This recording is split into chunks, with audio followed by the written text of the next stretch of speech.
President Trump is finding out that when you deal with rats, they're not always going to honor their agreements, issuing a brutal statement to Mayor Fried Brain Frey of Minneapolis after he issued a statement saying, nope, we're not going to enforce federal immigration law. And Trump goes, what? J.D. Vance jumps on this too.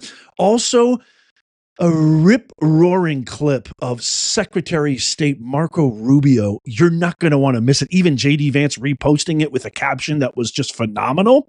Also, Trump declares a new initiative taking over Gavin Newsom's California failure. One big one. You don't want to miss this. And then I promise you, I'm not exaggerating when I say this. You need to stick around.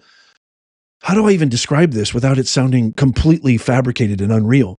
There is a connection between Tampon Tim Walz, proof, evidence, and worshiping Satan.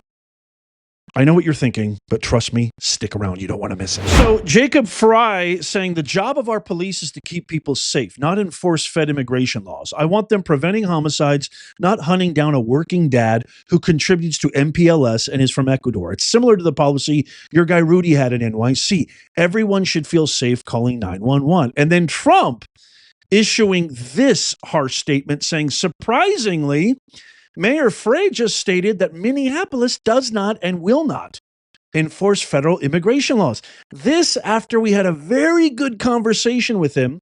Could somebody in his inner sanctum please explain that this statement is a very serious violation of the law and that he's playing with fire, quite frankly, probably the most beautiful fire you've ever seen. Think of it. The fire is tall. It's hot. It'll warm your hands. Plus, we've got the endorsement of Professor Nez. Me and Melania, we watch him all the time. Quite frankly, probably the greatest commentator out there. Thank you, Mr. President. I love you. And then check this out.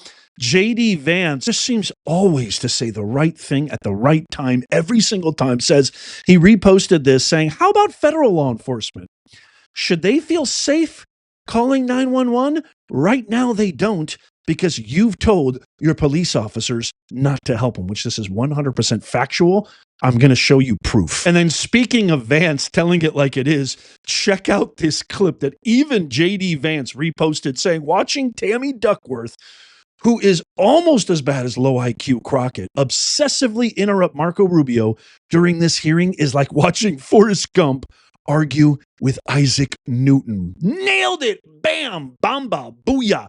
Check out this clip in the hearing today. Secretary of State Marco Rubio facing Congress on Venezuela. This is the coup de grace. Watch. Danger to the United States. Anyone who believes that gangs that flood our country with fentanyl or cocaine are not threats to the United States is not living in reality and certainly does not reflect the opinion of most Americans. The president already said that he was ready to put American troops in Venezuela again. So we're internment law. No, but we're talking about two separate things here. So you're talking about the state of Venezuela or are describing the regime. And we're talking about, but what the president designated. Invoked the Alien Enemy Act. I know, Senator, but let me be clear with you. No, but what the president was talking about are these gangs that have, and these narco trafficking groups that are waging war on the United States. There's no doubt. These groups have waged war on the United States. They have waged, for example, Train de Agua is not just a criminal gang presence in our street. It is a criminal gang directly responsible for narco trafficking. The Trump administration has acknowledged that the vast majority of the men it rounded up and deported to torture under this law had no criminal records whatsoever. We didn't torture anybody. Over 75%. Who did we torture? We haven't tortured anybody. We've arrested people that are members of gangs and we've deported them. We don't want gang members in our country. Have found that many of the men were here legally. If the administration is willing to lie about who it's targeting under this law, what protections do totally innocent people have against abuse? Again, I want to ask you, will you advise the president to rescind his invocation of the Wartime Alien Enemies Act? No, of course not. I mean, these are people that are threats to the national security of the United States. But I've described this in hearings in the past, including so you're saying that we're at war? We are absolutely. When it comes to narco trafficking groups and criminal gangs that are targeting the United States for criminal activity, we're in a state of war. There's no doubt about the fact that we're confronting them in a war like that because they're waging war on us. And do the Geneva Convention They're waging war against us and they're enemy combatants as a result of it. And the fact of the matter is that we are confronting these irregular groups, and that's one of the great challenges of the new century in this hemisphere in particular, is that these non-state actors who possess state-like capabilities in terms of their weaponry pose a grave danger to the United States. I don't think any American would dispute that we have cartels that pose a threat to the national security of the United States. With all of the other laws of when it comes to warfare. I mean, you're saying that he can invoke this wartime power. No, I'm saying, you're asking me, I'm here to discuss foreign policy and what's in the realm of the Department of State. Well, I think your questions are better directed to the Department of Justice. Enemies Act, but I would tell you that, which is a wartime, which is something that yeah, but you're asking me a question that can be invoked during wartime. You're It's asking only me a been question invoked during the War of 1812, World War I, and World War II. You're it's only been invoked 3 times, and this president is invoking it. Okay, you're asking me a question about the domestic application of a law that's best directed to the Department of Justice. It's no, not a complication. Because you're asking me something to opine on something that's in the realm of the Department of Justice in terms of its domestic application. I can tell you that the United States is most certainly confronting terrorist and criminal organizations operating in our hemisphere that pose a grave danger to the United States. Anyone who believes that gangs that flood our country with fentanyl or cocaine are not threats to the United States is not living in reality and certainly does not reflect the opinion of most Americans. Rubio is absolutely in fuego, on fire. I love it. Why do you guys, you Democrats, why do you keep siding with criminals? You know, it used to be called treason, siding with the enemy.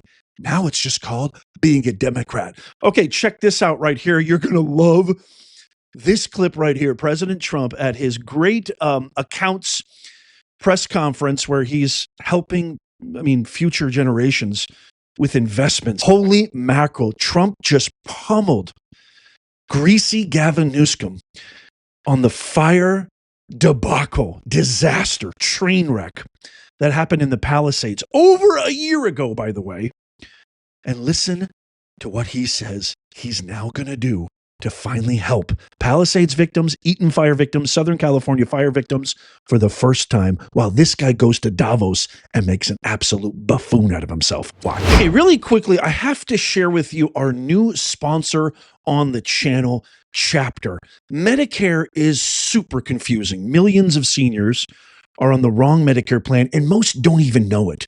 The call with Chapter is absolutely free, and there's no pressure to sign up. Even if you're already on the right plan, this is so amazing. Chapter will tell you, and if not, they'll help you switch. Chapter is like the only national Medicare advisor that compares every plan, so you can be sure that you're seeing all your options. It's completely independent, unbiased, and always advocates for you, not the insurance companies. And they can review everything in under 20 minutes. Chapter will help you stay in network with your preferred doctors and get all the benefits that you're entitled to. On average, seniors who work with Chapter have saved over $1,100 a year. Take a look at this testimonial from one of our very own Teresa, who says just got off the phone with Chapter, was able to save over $1,000 a year by calling them. Thanks, Professor Ned. I don't have a lot of sponsors on this channel. I'm very selective, very picky. I vet them, I research them, I do my due diligence because I only want to partner with people that I know bring value and that will help you. And that's why I've partnered with Chapter. So you can see the number on your screen right now. I'm also going to leave a link, and I'll have the number down in the description and in the pinned comment. I want you to call 656-218-0931, or you can go to askchapter.org/Nez. Again, that number is 656-218-0931. Call Chapter right now and start saving. But we got it all done in 20 days, the whole place. And yet now, still, more than a year later, they don't have permits. Almost nobody is building. So I haven't told this to Lee Zeldin yet, but I'm going to put you in charge of getting permits. I think we're going to override the local authorities because they're never going to have it. And when I was told that there's a provision where you can override the local authority to get things done, case of, because it's really, to me, it's a national emergency. What they've done to these people is horrible. It's just horrible. And they'll still vote Democrat. Can you believe it? After all, it's just, they get used to it. Although I must say we converted many. We'll probably convert a lot more. But I just want them to get into their houses. And I don't want a big section of the area built into low-income housing. They want to put low-income housing right smack in the middle of it. And that's not the American dream, you know? You didn't do that. And low-income housing is great. I built a lot of low-income housing, but you don't put it there. This is one of the richest neighborhoods in the world, and we're going to let those people, and I recommended strongly that everybody gets the approval, immediate approval to build a house, and you give them a 10% bonus so they can build a house 10% larger than they had before if they want, for all the suffering they've been caused, so they can build a little bit bigger house. So Lee, if you want, will you accept the job? Of course he will, Mr. President. You see the difference, folks? Duckworth and Crockett and all these ridiculous Chris Murphy, these sorry sacks, these hypocrites, and people who actually are creative, innovative, hard workers, proficient, highly qualified, of superior quality, both internally and externally. People who've actually worked in the free market, free enterprise system, who've competed, who understand what it means to always strive for your best, do the best, hard work, roll their sleeves up. That's the difference. You see, Trump gets it. He's a builder. He's an innovator. Rubio gets it. He's a hard worker. He came from humble beginnings. They get it. J.D. Vance. I mean, J.D. Vance is literally the American dream. This is a guy whose mother was addicted to the worst substance on planet Earth. He came from abject poverty, put himself through law school. Now he's the vice president. He's probably going to be president. And these people are getting vilified for doing a good job, just like our hardworking law enforcement officers who are simply following orders, carrying out a task. They're not policymakers. They're not lawmakers. They enforce the law, and they're being treated like dirt. This has got to stop. This is wokeism. This is DEI-ism. This is Democrat, anti-American Marxist ideologies. It has to stop. Okay, speaking of traitors, Sarah Fields is an actual representative of the Republican precinct chair, and she's also an Army veteran. And she reported 2 weeks ago that Minnesota Representative Alex Falconer and Representative Brad Tobke are operating, speaking of treason, private networks that dispatch activists to ICE operations. This was 2 weeks ago. All the fraud came out. Mentally Ilhan Omar faked this, staged this attack, this assault on her. I went live last night and talked about it. If you haven't seen it, go check it out. But look at this. These are all a signal chat. These are all patrol. Look at it. Patrol, patch. Every single one of these is a signal chat, a thread. Essentially what it's doing is they're doxing, they're alerting their activists where to go, where ICE is patrolling. You can see dispatch 6 a.m., patrol 8 a.m., patrol 10 a.m., patrol 2 p.m., 4 p.m. This is sponsored insurrection. This is sponsored terrorism by the Democrats. This is why President Trump was such a diplomat, was trying so nice to be like, okay, I'm going to take Bovino out. We love Bovino. By the way, he still stands with Bovino. I'm going to bring Tom Homan in. We had a great conversation with Waltz and Frey, and now he's backstabbing. He's backtracking because it was intended all along, Mr. President. And then check out what else Sarah Fields just discovered. Remember how I said there's a connection between Tim Waltz and worshiping Lucifer? Look at this. Okay, this is a plaque that was awarded to Tampon Tim Waltz. And guess where it sits?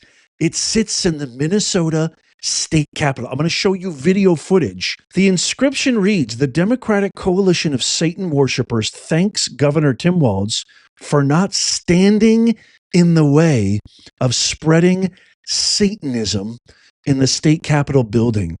Satan has a special place for you."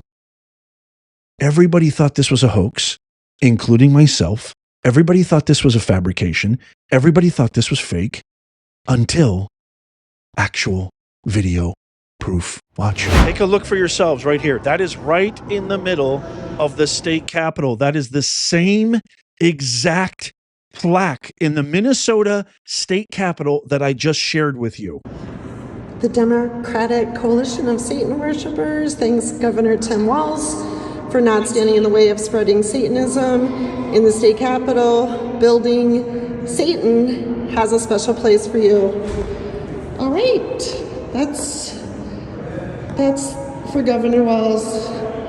I'm not sure if I was the governor of the state of Minnesota, that's what I would want my legacy to be, but it says, Satan has a special place for you. When you look at his track record, when you look at his list of achievements, which are really demerits, not achievements, they're absolute downright anti-American chaos, bedlam, violence. You look at Frey, you look at the billions of dollars of fraud. I mean, this isn't hard to believe. I believe in God. I believe good will triumph over evil. I believe God is in control. I thank and pray to God every single day. So this doesn't seem very far-fetched for me. Again, look at the track record. Look at what they've done. But I can't wait to get your thoughts on this. Please let me know what you think in the comments down below. I'm going to leave you with a question. Do you think Trump made a mistake trying to negotiate with Tim Walz and Jacob Frey by sending Tom Homan and getting rid of Bovino? Or is he just being the amazing peacemaker, trying to enact diplomacy, trying to work things out, trying to lower the temperature because nobody else will, and he's playing 4D chess? Let me know in the comments down below. Please tap that thumbs up if you love America. Don't forget to check this one out. Check this. Go click on this next. You're going to love this video. Tap my face right here to subscribe and follow. It's absolutely free. And as always, may God bless you and may God bless the USA and all who defend her. I'll see you soon.